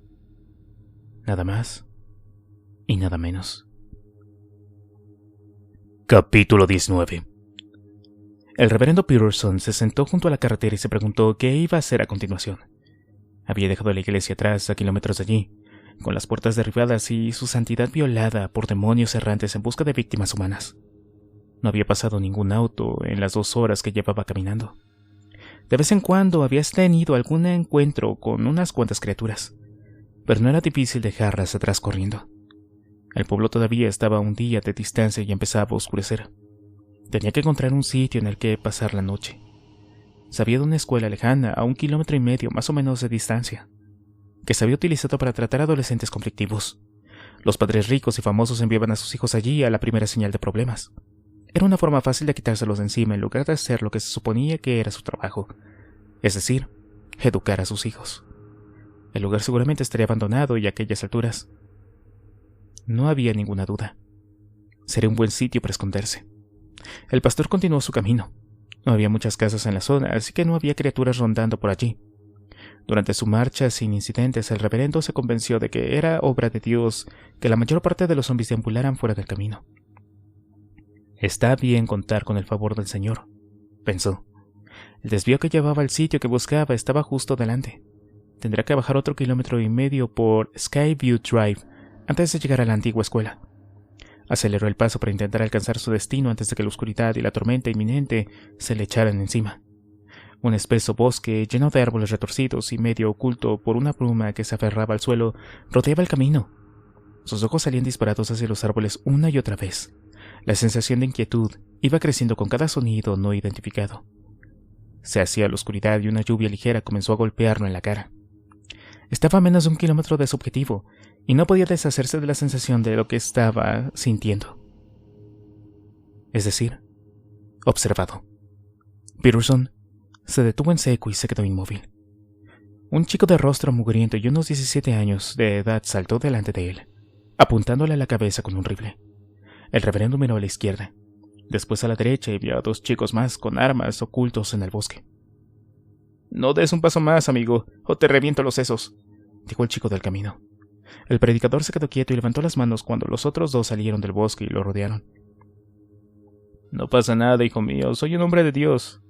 Conmigo no son necesarias sus armas. No quiero hacerles ningún daño». El chico siguió apuntándolo con firmeza y se acercó un poco más. «Dios está muerto, tiene que estarlo, porque el diablo es el que controla ahora las cosas». «No, jovencito, eso no es verdad. Dios me ha hablado y me ha dicho lo que va a ocurrir». El pastor bajó las manos. «¿Son de la escuela?» «No hay ninguna escuela, ya no. Solamente es un edificio». El predicador se acercó al muchacho, y cuando lo hizo, los otros 2 se acercaron un poco más. Peterson estudió a sus captores. Todos ellos eran jóvenes, todavía impresionables. Justo lo que necesitaba si quería construir un imperio de personas temerosas de Dios. Con los niños era fácil. Estos jovencitos parecían bastante marcados en apariencia y actitud. Necesitaba más información para poder ganarse su confianza. «Soy el padre Peterson. ¿Dónde están sus profesores? ¿Siguen en la escuela?» «No», dijo el primer chico. «Ya no lo están». «Ya no queda ninguno, ¿qué no oíste?» «¿Y a dónde se fueron?» «Algunos dejaron la escuela. Otros simplemente murieron». «Lamento oír eso, hijo mío», dijo el predicador. «Dios ha estado velando por ustedes para que sobrevivan todo este tiempo. Él me envió aquí y me dijo en un sueño dónde podría encontrarlos». El predicador mentía. Necesitaba poder, y no podría haberlo encontrado mejor caldo de cultivo para poder acumularlo. El chico bajó el rifle. «¿Soñaste con nosotros?» «Sí, así es. Me dijo que viniera aquí y que les hiciera fuertes. Que los guiara a un nuevo mundo, y puedo hacerlo, ¿sabes? Tendrán todo lo que quieran y siempre serán felices». «¿Qué está pasando allá afuera?», preguntó el chico. «Pues es el fin del mundo, hijo mío. El fin para todos ellos. Y el principio para nosotros». Con sus palabras, empezó a llover con más fuerza y más intensidad. Capítulo 20. Mick condujo hasta la cantera de caliza, donde quemaban a los muertos para contener la enfermedad en la medida de lo posible. El cuerpo cubierto de su amigo estaba en la parte de atrás de la camioneta. Los últimos acontecimientos le habían hecho pensar que se habían insensibilizado ante el dolor y el horror que lo rodeaban.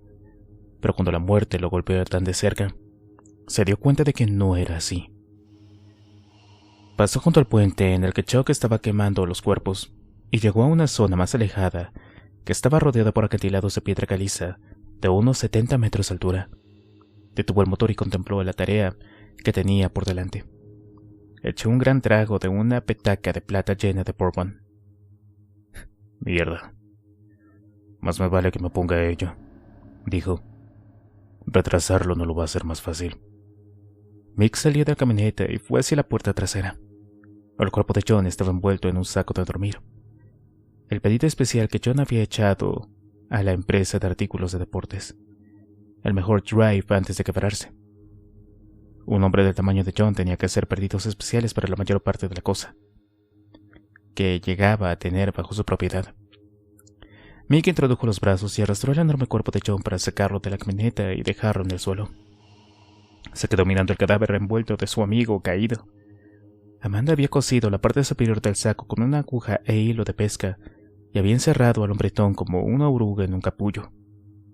El día era inusualmente cálido para estar a finales de otoño, y Mick trabajó como poseso para cavar una tumba poco profunda. Colocó los restos de John en la pequeña trinchera y vertió gasolina encima. A continuación, Encendió un cigarrillo de un paquete que Chuck había dejado en el asiento. Dio una profunda calada hasta que consiguió acumular un buen montón de ceniza al rojo vivo en el extremo del cigarro y después lo tiró en la pira funeraria. La gasolina se prendió en un silbido estrepitoso y empezó a consumir el saco de dormir. Mick observó las llamas hasta que emociones redujeron en un nudo en el pecho.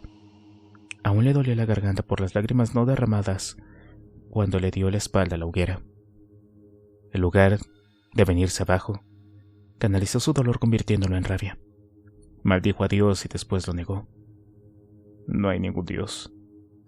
¿Qué clase de Dios castigaría a su mayor creación con esta plaga de devoradores de carne humana? Aporreó la camioneta con los puños para dar rienda suelta a su ira. Con cada golpe se fue disipando su rabia. Lanzó una carcajada amarga y sacudió la cabeza para despejarla de una intensa emoción que se había permitido sentir. Tras lo que volvió a concentrarse en la tarea que tenía entre manos. Sacó de su bolsillo la placa de agente de la ley de John, aunque el cuerpo de la policía se había desvencijado junto con el resto de la civilización. John se le había quedado, más por orgullo que por otra cosa. Mick examinó la placa con el número de identificación de John y las iniciales del departamento de policía del condado de Warren grabadas en ella. Volvió a guardársela en el bolsillo. Mick se sacó otra vez la pequeña petaca del bolsillo de la cazadora y echó otro largo trago. Todavía había mucho que hacer. Aún había que traer otro autobús para llevarse a todo el mundo si la situación lo requería. La llegada del invierno era inminente y necesitarían calentar el edificio. Si hubieran tenido más tiempo para prepararse, tal vez podrían haber estado listos para esa crisis. Quizá podrían haber salvado más vidas, incluso la de John. Mick lanzó una carcajada sardónica. Claro. ¿Quién se prepara para un ejército de zombies que comen carne humana? Dijo como si quisiera explicárselo a su amigo fallecido. Guardó la petaca y cubrió los restos de John con una pala. Cuando la tumba quedó tapada, se sacó la placa del bolsillo y la colocó sobre su superficie. Capítulo 21. Los monitores de televisión que emitían imágenes tácticas por satélite mostraban cada uno una región diferente del planeta. Había primeros planos de las bases de misiles rusas y de ciudades estadounidenses en llamas o desérticas, donde no había nadie a salvo de los muertos vivientes. Gilbert Brownlow se encontraba detrás de uno de los técnicos y observaba las pantallas. Estaban muriendo millones de americanos. A medida que los números de vivos disminuían, el número de enemigos iba creciendo. Brownlow estaba cada vez más amargado. Él creía que la situación exigía medidas rápidas y drásticas. Daba la sensación de que los líderes del momento eran incapaces de actuar, y en su opinión, eso sellaría la perdición de todos. El técnico que estaba sentado ante el ordenador, delante de Brownlow, se giró y se quitó los auriculares. Señor, tengo una retransmisión de NORAD. Es una emergencia, prioridad 1.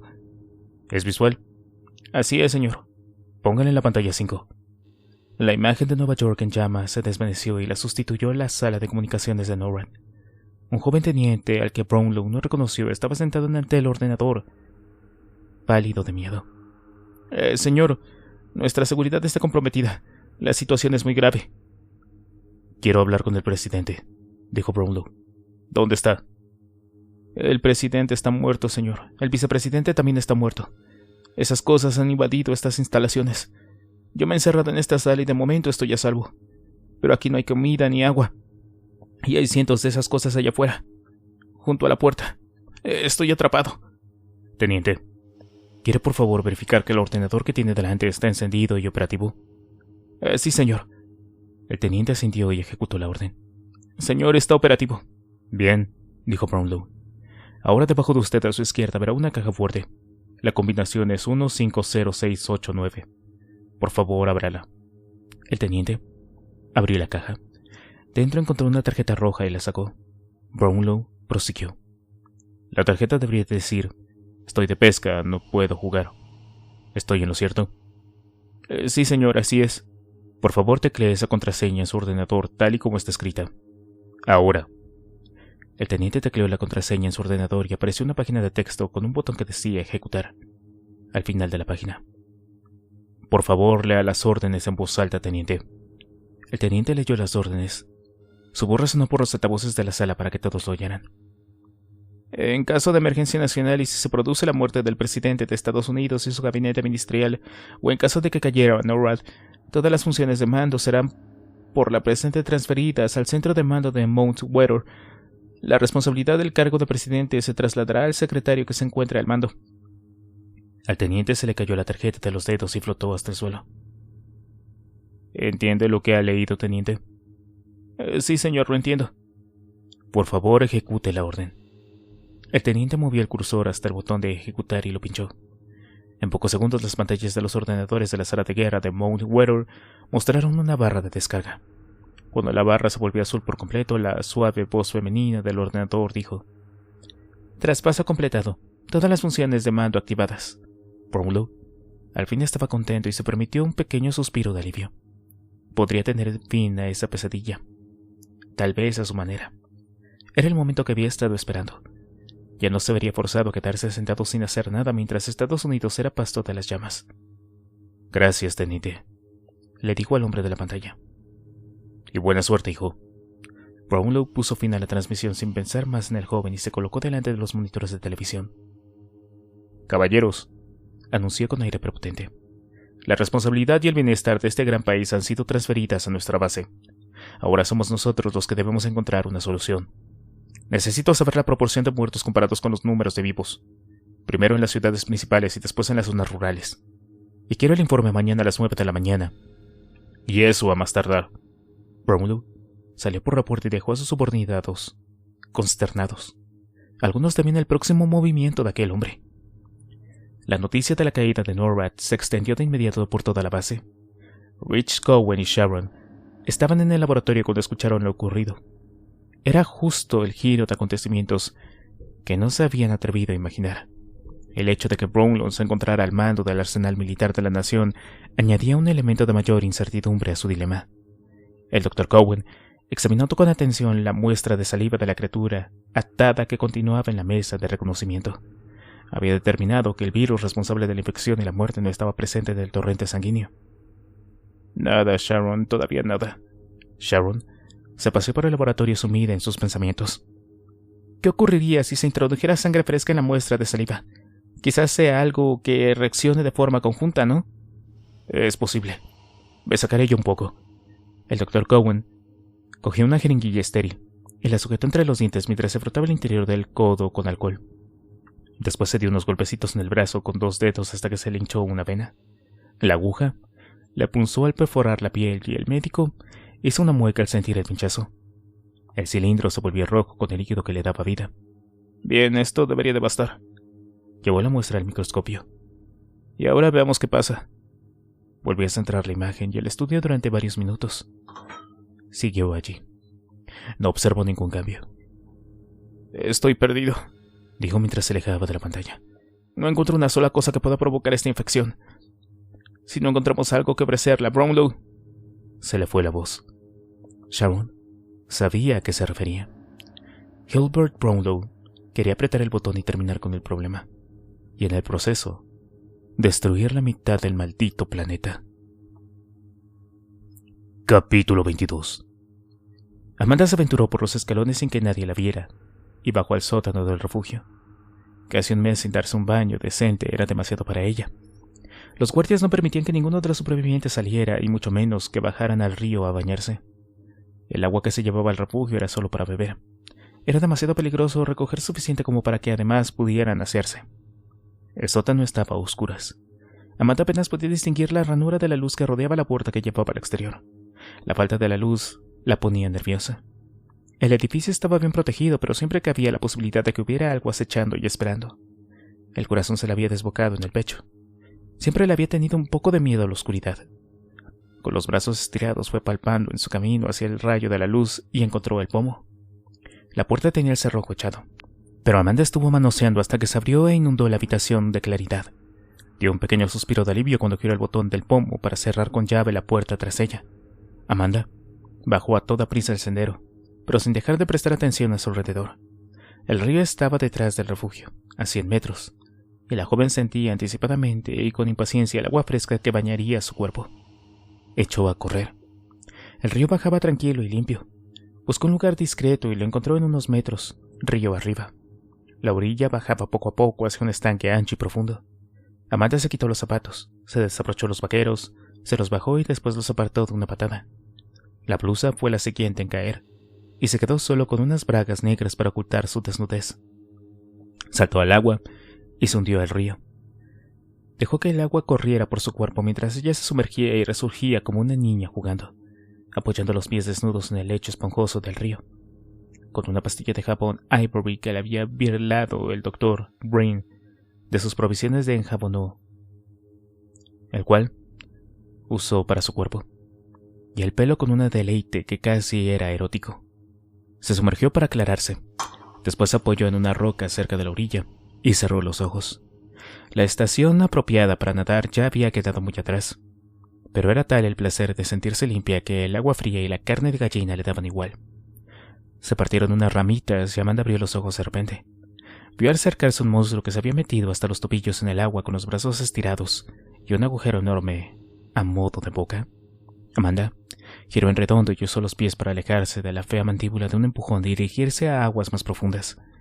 La criatura la siguió y se hundió hasta las rodillas sin dejar de estirar los brazos y agitar los dedos. Amanda miró en todas las direcciones. Su única opción era alejarse a nado e intentar llegar a la orilla antes de que la criatura pudiera hacer lo mismo.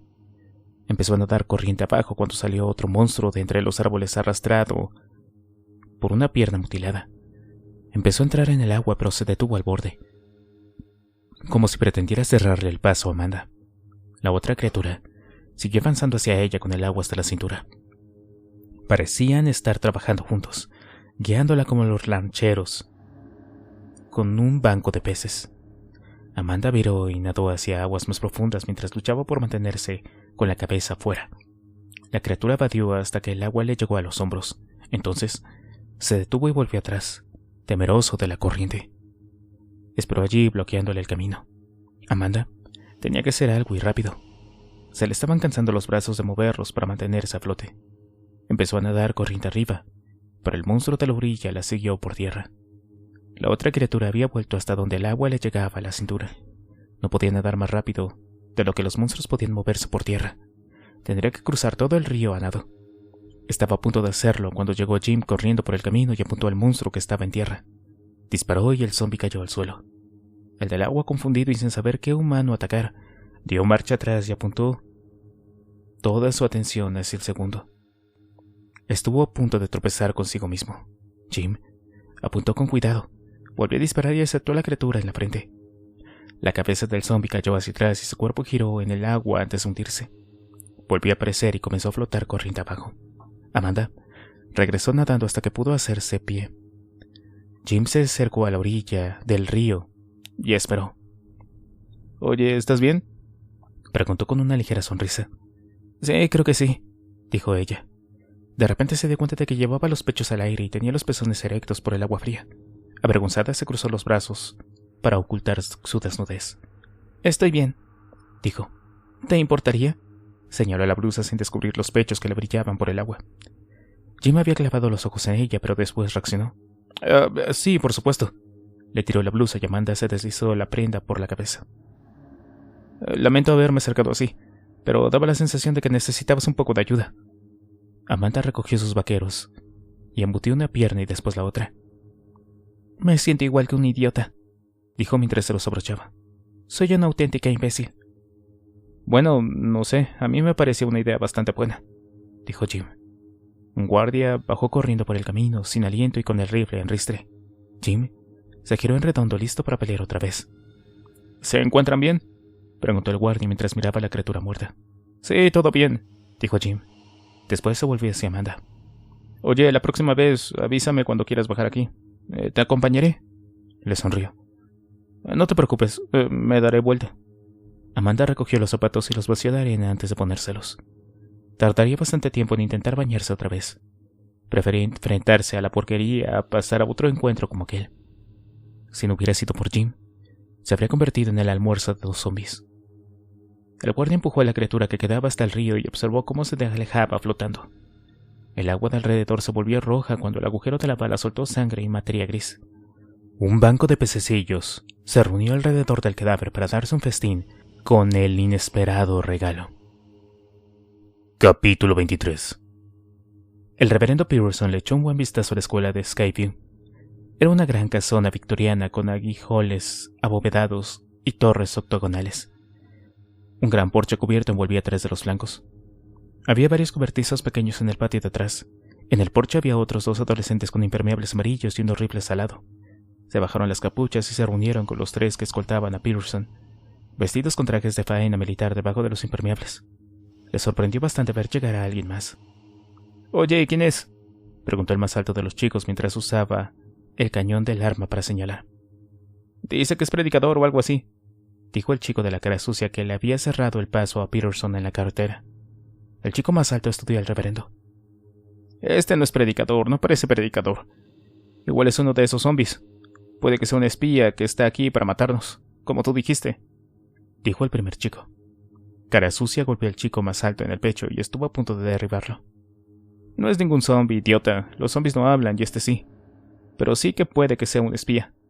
El chico alto recuperó el equilibrio y se lanzó a toda velocidad hacia Cara sucia, pero lo detuvieron los otros 3. «A mí tú no me empujas, Eddie. No lo vuelvas a hacer», dijo al tiempo que se desembraba de los manotas de los otros chicos. «O te vas a arrepentir». Eddie se echó a reír. Sabía de sobra que el niño no tendría nada que hacer en una pelea. Ninguno tendría que hacer nada en un combate cuerpo a cuerpo. «Oye, será mejor que te comportes, Romeo, o tendré que meterte en el sótano. Y puede que Julieta entre contigo». El chico al que había llamado Romeo se echó hacia atrás, horrorizado. Después de lanzar una mirada nerviosa a su atormentador, entró en la casa. Pearson observó la reacción del chico. Ese era el poder que necesitaba para lograr su objetivo. Eddie, el chico de la cara sucia, parecía estar al mando, pero eso iba a cambiar pronto. Pearson pensó en diferentes modos de hacerse con el control. Primero, necesitaba hacerse con la confianza y la fe de Eddie. Los otros lo seguirían. Por lo menos todos los que contaban. Siempre que se aseguraban la cooperación de los que dominaban las armas, los otros no tendrían alternativa. El pastor entró en la escuela flanqueando por 2 de los chicos y precedió por Eddie. En el vestíbulo una escalera curva llevaba a un balcón que se asomaba a la entrada. A la izquierda había una sala de reuniones que contenía una televisión y varias sillas y sofás. Eddie empezó a subir las escaleras, y no se volvía ni una sola vez para asegurarse de que su cautivo continuaba vigilado o lo seguía. Estaba totalmente convencido de la lealtad de los otros chicos. Si Pearson intentaba algo, le dispararían.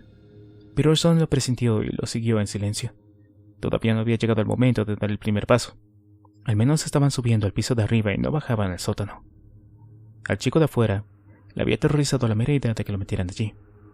Sí, eso sí era poder, pensó, y codiciaba esa capacidad. Llevaron a Pearson a una habitación recubierta con papel pintado de flores y viejos retratos de personas con ropa de alguna era pasada. Habían 3 camas individuales y sin hacer. Uno de los chicos empujó a Pearson a la habitación y cerró la puerta de un golpe. El predicador fue a una ventana del otro lado y se asomó. Sería fácil usar las sábanas de la cama para bajar y escapar. Pero no, ese no era su plan. Tenía cosas más grandes en mente. En el patio de atrás, junto al fuego, Jenny estaba muy ocupada preparando la comida para los 22 chicos que vivían allí. La parrilla estaba cubierta de filetes y lomo de carne de venado. La grasa saltaba y estallaba a medida que la carne se iba cocinando sobre un fuego de leña. Al fin había dejado de llover, lo que le había permitido cumplir las órdenes que le habían dado. Ella y su novio Jody llevaban allí algo más de una semana, después de que los encontraran Eddie y otros 2 en la autopista, cuando intentaban llegar a uno de los centros de rescate. Eddie los había convencido diciendo que los centros de rescate eran trampas mortales y que las autoridades estaban matando a todos los que veían. Era mejor que se fueran con él. Eddie mentía, pero ellos no tenían forma de saberlo. Al volver a la vista, se daban cuenta de que acompañar a Eddie había sido un tremendo error, y les angustiaba el lío en el que se habían metido. Eran unos intrusos entre las variopintas pandillas que se habían reunido allí. Jenny usó una espátula para darle la cabeza algo de vuelta. Esa noche tendrían carne de venado para cenar y al día siguiente también. Si para entonces todavía estaba en condiciones de comerse, sería lo ideal. Ya no quedaba comida en la escuela, así que se veían obligados a alimentarse de lo que podían matar de un par de tiros y llevar hasta allí. Jody se acercó a ella por detrás y le rodeó la cintura con los brazos. Jenny se volvió con la espátula en alto, lista para atacar. «Carajo, Jody, ¿no te he dicho que no te acerques así por detrás?» «Lo lamento, no pretendía asustarte». Jenny se relajó. Había una expresión de desazón en la cara de Jody. «¿Qué te pasa?» «Eddie, eso es lo que me pasa. Lo odio». «Sí, está loco, Jenny. Cree que es un general del ejército o algo así. Será mejor que nos andemos con pies de plomo por aquí o nosotros seremos los siguientes. Hay que alargarnos lo antes posible». «Cállate, podría oírte a alguien», dijo Jenny mientras inspeccionaba a su alrededor. «¿Y a dónde íbamos a ir?» «A Riverton», susurró Jody. «Por lo último que oí, todavía hay gente allí que puede ayudarnos». «¿Y cómo vamos a llegar allí, volando?» Jody no pudo responder porque Eddie había doblado la esquina con 2 de sus compinches. Después se acercó y cogió un trozo pequeño de venado de la parrilla. «¿Cuánto le falta para la comida?» preguntó mientras desgarraba el cacho por la mitad. La sangre chorreó de la carne apenas cocinada. 15 minutos, dijo Jenny sin abandonar su trabajo. «Bien. Las patrullas ya deberían de haber vuelto para entonces. Cuando esté hecha, que aquí Romero le lleve un poco al tipo de nuevo de arriba. Pero no demasiado. Tengo un ejército que alimentar». Jody miró furioso a Eddie y apretó los puños. No le gustaba que lo llamaran Romeo, y Eddie lo sabía. Pero el chico no iba a dejarle ver lo molesto que estaba otra vez. Cuando los jóvenes soldados continuaron su camino, Eddie arrojó al suelo la parte del filete que no se había comido. Jenny la recogió y le tiró otra vez en la parrilla, para que terminara de cocerse. «No dejes que te afecte, Jody», le dijo a su novio. «Eso es lo que quiere». «Creo que me quiere fuera del cuadro para poder quedarse contigo, Jenny. Solo que me parece que no sabe muy bien cómo hacerlo sin matarme primero. Y si lo hiciera, tú no lo tendrías muy fácil, cariño. Pero si en algún momento se le ocurre un modo...» Jody hizo una pausa para dejar que su chica asimilara lo que acababa de decir. «Mira, solamente digo, tenemos que pensar en algo. Y rápido y pronto».